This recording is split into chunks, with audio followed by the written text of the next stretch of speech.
So let's talk TVs for a minute. Now, if you're anything like I am, you'll look at the new stuff that comes out and you'll be like, ah.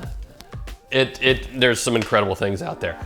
But I generally tend to look at a previous generation TV if I'm really trying to buy something new. So that brings me to this, the Vizio M50-D1. Now, Vizio hit us up and they said, hey, we want you to take a look at this. And I said, sure. And they said, cool. And you have to be sure to tell people that we're not paying you to do it and that you're gonna look at it and you're gonna give it your full honest opinion, and because we have to make you say that. And so I'm saying that now. That's what we're doing here.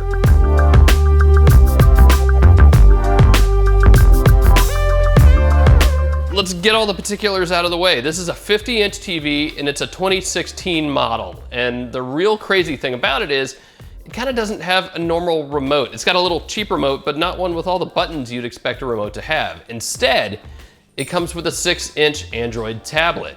And that brings us around to the fact that this TV doesn't actually have any apps or anything installed in it. You're gonna rely on the HDMI ports, and you're gonna rely on casting, Chromecasting. If you've used Android before, you've heard of that by now. Also works on iOS. It's a big deal and it's actually really cool, and you're gonna be doing a lot of it with this TV. And then another thing about this TV is that it doesn't have an antenna tuner. So if you're gonna use an over-the-air antenna like I am, or even if you have cable coming in, you're gonna need some other way to do that. Setup is actually pretty simple. You can either use the cheap little included remote, or you can use the Android tablet with the Vizio SmartCast app. I've actually used that before with the soundbar I have at home. Exact same app, and it does a really nice job of walking you through things. The only weird part is it throws up a warning that tells you all about the different kinds of data that Vizio can collect on you. And this was a thing back in the day, right? Vizio got in a lot of trouble for it because they were collecting stuff and not telling anyone.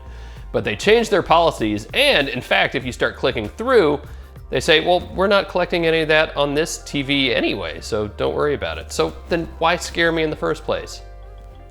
Now, the tablet, look, I've never enjoyed using my phone as a remote for a TV or even a tablet, but insofar as cheap Android tablets go, this isn't horrible. But I don't want to sit here and hold this while I'm watching TV. For one, it's a big flat slab. It just doesn't feel good. For two, the power button's way up here on the top. That's not easy to reach as I'm watching TV and trying not to pay attention to this. And here's the really weird thing. I think Vizio agrees with me, and I know this because for its 2017 models, it's ditched the remote, it's putting apps back on the TV and basically said, Phil, you're right, only we knew it before you did, so don't worry about it. Let's talk about the TV itself for a minute. It's a decent display, I guess. I mean, you get what you pay for, right? At retail, it was what, $850? Now it's about $650.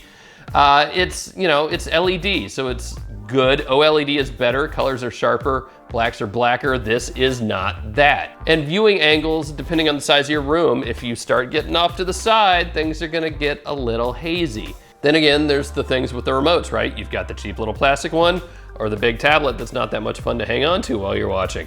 If I were you, I would go get one of those Logitech Harmony Companion remotes. Love it, still feels great, works great, and it's gonna work perfect in this sort of setup.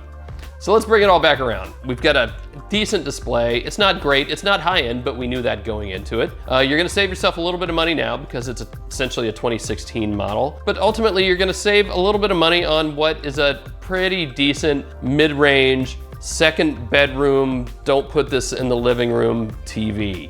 So that's it for the Vizio M50-D1. If you've got any more questions, leave them down below in the comments. I'll be in there answering them from time to time. Be sure to subscribe. Thanks for watching. See ya.